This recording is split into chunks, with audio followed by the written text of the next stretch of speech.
வணக்கம். நான் உங்கள் ஜெயச்சந்திரன். கற்க சேனலுக்கு உங்களை அன்போடு வரவேற்கிறேன். நம்ம இன்றைக்கி எதை பற்றி டிஸ்கஸ் பண்ண போகிறோம் அப்படின்னா, பிரிண்டிங் அப்படிங்கிற சப்ஜெக்டை கண்டினியூ பண்ண போகிறோம். வீடியோக்குள்ளே போகிறதுக்கு முன்னாடி நம்ம சேனலை சப்ஸ்கிரைப் பண்ணாதவங்க சப்ஸ்கிரைப் பண்ணிக்கங்க, பெல் பட்டனை ப்ரெஸ் பண்ணுங்கள்.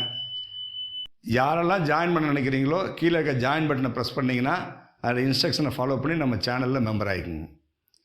சரி, பிரிண்டிங் அப்படிங்கிறது நிறைய பார்த்திங்கன்னா ஒரு புரியாத புதிர் அப்படின்னு சொல்லலாம். புரிஞ்சிருச்சுன்னா ஒன்றுமே இல்லை அப்படின்னு சொல்லலாம். அதுதான் படிப்பேன். டெக்னிக்கலே எப்போவுமே அப்படி தான். Once you don't know anything. Once you started learning இவ்வளோதானா அப்படின்னு தோணும். அப்படிங்கிற மாதிரியான விஷயந்தான் டெக்னிக்கல் எப்போவுமே. அதே மாதிரி தான் பிரிண்டிங்கில் பிரிண்டிங் பேட்டர்னையும் பிரிண்டிங் டைப்பையும் பிரிண்டிங் மெத்தடையும் நம்ம கன்ஃபியூஸ் பண்ண இருக்கக்கூடாது. பிரிண்டிங் பேட்டர்ன் அப்படிங்கிறது நம்ம ஏற்கனவே பார்த்துட்டோம். ஃப்ளோரல் பிரிண்ட்னா என்ன, ஜாமெட்ரிக்கல் பிரிண்ட்னா என்ன, அதே மாதிரி பார்த்திங்கன்னா நிறைய அந்த டிசைன்ஸை வச்சு அவங்க க்ரியேட் பண்ணுறது தான், அந்த ஸ்டைலை க்ரியேட் பண்ணுறது பேர் பேட்டர்ன். இது பிரிண்டிங்கில் மோஸ்ட் இம்பார்ட்டன்ட், அதாவது டிசைனருக்கு மிக மிக முக்கியமான விஷயம். Then comes the method of printing.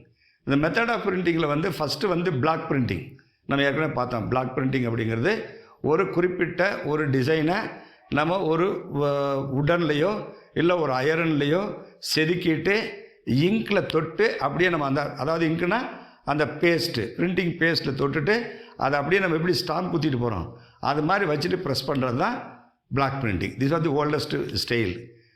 இது பார்த்திங்கன்னா நார்மலாக நம்ம தமிழ்நாட்டில் இப்போதைக்கு இல்லைன்னே சொல்லலாம். அந்த அளவுக்கு ரொம்ப ரேர் ஆகிடுச்சு. But it is still being performed the states like Rajasthan, ஜெய்ப்பூரில், பஞ்சாபில், இல்லை இந்த ஏரியாவில் எல்லாம் லூதியானா, அதே மாதிரி கான்பூரில், கல்கட்டாவில், இந்த மாதிரி ஏரியாவில் அவங்க இன்னும் இதை பெர்ஃபார்ம் பண்ணிகிட்ருக்காங்க. ஏன்னா அவங்க அதிகமாக பண்ணுறது ஓவன் ஃபேப்ரிக் தான் பண்ணுவாங்க. நாம் நிட்டட் ஃபேப்ரிக்கு இது நம்ம அதிகமாக ப்ரிஃபர் பண்ணுறது கிடையாது. சரியா? இந்த பிளாக் பிரிண்டிங் அப்படிங்கிறது நத்திங் பட் ஸ்க்ரீனுக்கு பதிலாக ஒரு பிளாக் இருக்கும், அவ்வளோதான். ஸ்க்ரீனுக்கு பதிலாக எப்படி நீங்கள் ஒவ்வொரு கலருக்கும் ஒரு ஸ்க்ரீன் வைக்கிறீங்க. இப்போ நீங்கள் you are using 6 colours. First அந்த என்ன கலர் அடிக்கணுமோ அந்த ஸ்க்ரீனை வச்சு அந்த கலர் நீங்கள் ஸ்குவிஷ் பண்ணுறீங்க. ரெண்டாவது ஸ்க்ரீன் எடுத்துகிட்டு வரீங்க, ரெண்டாவது கலர். மூணாவது ஸ்க்ரீன் எடுத்தீங்க, மூணாவது கலர். இப்படி 6 கலர் சேர்ந்த பிறகு அந்த இமேஜே உங்களுக்கு க்ரியேட் ஆகும். ஓகேயா? அதே மாதிரி தான் பிளாக்லேயும் அதே மாதிரி தான். அந்த ஸ்க்ரீனுக்கு பதிலாக தி யூஸ் பிளாக். அதுக்கும் இதே மாதிரி தான் ஒரு சிஸ்டமேட்டிக்காக எந்த ஏரியாவுக்குள்ளே அந்த பிளாக் இருக்கணுமோ அந்த ஏரியாக்குள்ளே இருந்தால் தான் கரெக்டாக அந்த ரிஜிஸ்ட்ரேஷன் சொல்லுவாங்க. அதாவது ஒன்றோட ஒன்று லிங்க் கரெக்டாக பொருந்தினா தான் அந்த பிரிண்டிங் நல்லாயிருக்கும். 6 கலர் இருக்கும், 6 கலர் 6 பிளாக் இருக்கும். எப்படி 6 ஸ்க்ரீன் இருக்கும் அதே மாதிரி 6 பிளாக் இருக்கும்.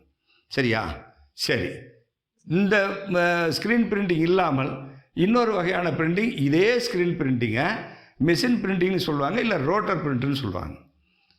இதே ஸ்க்ரீன் தான், but it will be fixed on the ஒரு ரோலர் மாதிரி இருக்கும்.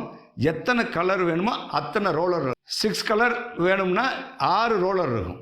அந்த 6 ரோலர்லையும் இந்த ஸ்க்ரீனை அவங்க என்ன பண்ணியிருப்பாங்க, நம்ம எதெல்லாம் நம்ம இந்த ஒரு சாதாரண ஒரு ஃப்ரேமில் ஃபிக்ஸ் பண்ணியிருக்கோமோ அந்த ஃபில்மை அதில் என்ன ரோலரில் ஃபிக்ஸ் பண்ணியிருப்பாங்க. அப்போ இங்க் வில் பி சப்ளைடு தேர். அந்த குறிப்பிட்ட ரோலருக்கு எந்த இங்க் வேணுமோ அந்த இங்கை சப்ளை பண்ணும்போது அது ஆட்டோமேட்டிக்கலி அந்த ரிஜிஸ்ட்ரேஷன் என்னென்ன, அதாவது ஃபஸ்ட்டு ஒரு ரோலர் வருது, அதில் எப்படி ஃபஸ்ட்டு ஸ்க்ரீன் நம்ம பண்ணுறோமோ அதே மாதிரி இந்த பிரிண்ட் ஆகும். அந்த பிரிண்ட் மூவ் ஆகி அடுத்த ரோலருக்கு அடுத்த கலரு, அடுத்த ரோலருக்கு அடுத்த கலரு. அப்போ அந்த எங்கே ஃபஸ்ட்டு பிரிண்ட் பண்ணமோ அந்த பிரிண்ட்டுக்கு மேலே மேலே மேலே 6 கலர் பண்ணும்போது உங்களுக்கு அந்த டிசைன் க்ரியேட் ஆயிடும். இது நார்மலாக பார்த்திங்கன்னா ஆல் ஓவர் பிரிண்ட்னு சொல்கிறோம் இல்லையா, அதாவது பார்த்திங்கன்னா ஃபேப்ரிக் மொத்தத்துக்கும் போடுறது தான் நம்ம இதை ப்ரிஃபர் பண்ணுவோம்.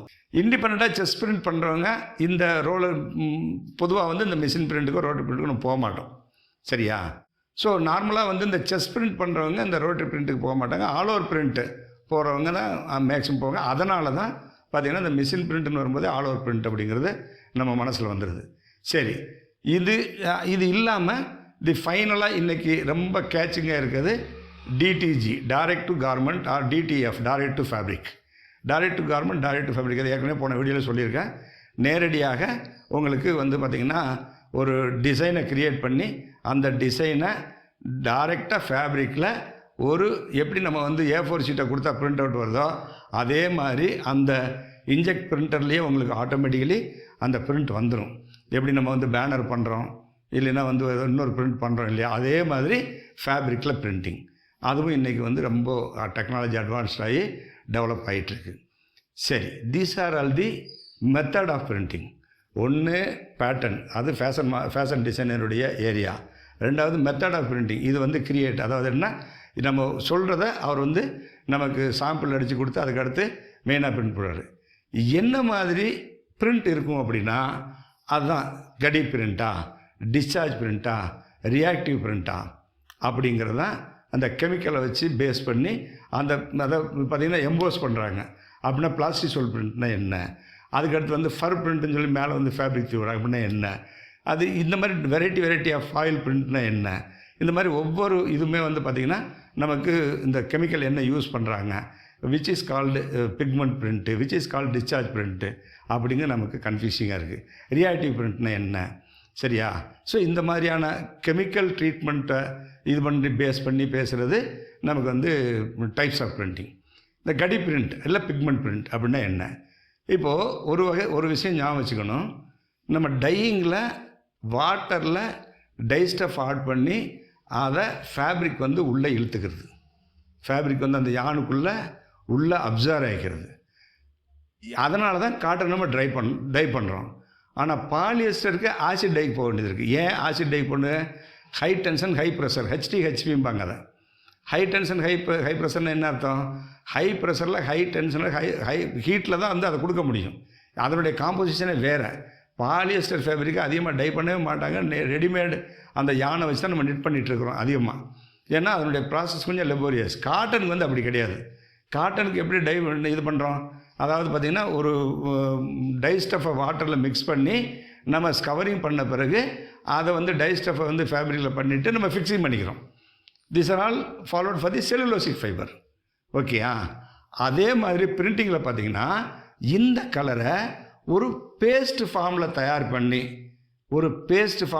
பண்ணி அந்த ஃபைபர் இழுக்காததை அப்படியே மேலே கோட்டிங் மாதிரி கொடுத்தா that is called pigment print இல்லை கடி பிரிண்ட்னு சொல்லிக்கலாம். எய்தர் பிக்மெண்ட் பிரிண்ட் ஆர் கடி பிரிண்ட். அப்படின்னா என்ன அர்த்தம்?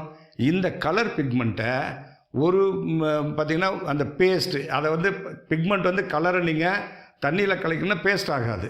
அதுக்கு ஒரு மீடியம் வேணும். அந்த மீடியம்ங்கிறது என்ன?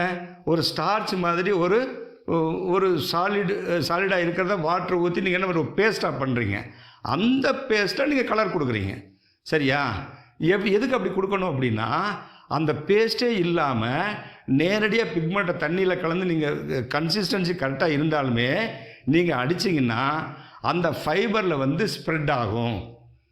ஸ்ப்ரெட் ஆகும். அப்படி ஸ்ப்ரெட் ஆகும்போது அந்த பிரிண்டிங்கினுடைய எஃபெக்டே நமக்கு இருக்காது. அதுக்கு தான் இந்த மீடியம் அப்படிங்கிறத ஒன்று என்ன பண்ணுறாங்க, பேஸ்ட்டுங்கிறத மிக்ஸ் பண்ணிக்கிறாங்க. அந்த பேஸ்ட்டு மிக்சிங்கும் இந்த பிக்மெண்ட் மிக்சிங்கும் கரெக்டாக இருந்தால் தான் உங்களுக்கு பிரிண்ட் வந்து கரெக்டாக வரும். இல்லைன்னா பிரிண்ட் வந்து கிராக் வர்றதுக்கு வாய்ப்பு உண்டு.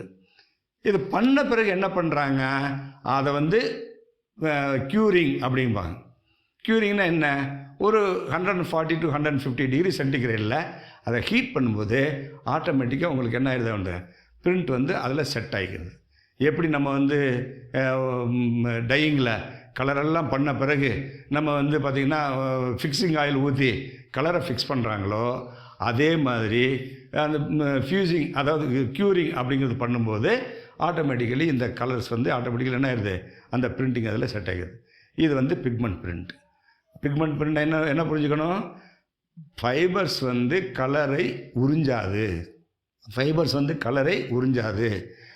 ஒரு பேஸ்ட்டு, ஒரு தின்னஸ்ட் ஆர் திக்கஸ்ட்டு பேஸ்ட் வந்து உங்களுக்கு அந்த ஃபேப்ரிக் மேலே கொடுத்து எக்ஸசிவ் வந்து நம்ம எடுத்துடுறோம். எக்ஸசிவ் நம்ம எடுத்த பிறகு அதை என்ன பண்ணுறோம், க்யூர் பண்ணி அதாவது பண்ணும்போது உங்களுக்கு ஆட்டோமேட்டிக்கலி அந்த பிரிண்ட் அதில் ஃபிக்ஸ் ஆகிக்கணும். ஸோ திஸ் இஸ் கால்டு உங்களுக்கு பிக்மெண்ட் ஆர் கடி பிரிண்ட். அப்படி இதுதான் நமக்கு 40 to 50% நம்ம இன்றைக்கி அதான் பண்ணிகிட்ருக்குறோம். ஓகேயா? இதே மாதிரி டிஸ்பர்ஸ் பிரிண்ட்னா என்ன மாதிரியான கெமிக்கல்ஸ் யூஸ் பண்ணுவாங்க, பாலியஸ்டரில் பண்ணும்போது என்ன பண்ணுவாங்க, பிளாஸ்டிசோல் பிரிண்ட் என்னென்னு நம்ம வர்ற செக்மெண்ட்டில் பார்ப்போம். தொடர்ந்து பாருங்கள், பயன்பெறுங்கள். அதுவரை உங்களிருந்து வணக்கம் கூறி விடைபெறுவது உங்கள் ஜெயச்சந்திரன். நன்றி, வணக்கம். Thank you very much.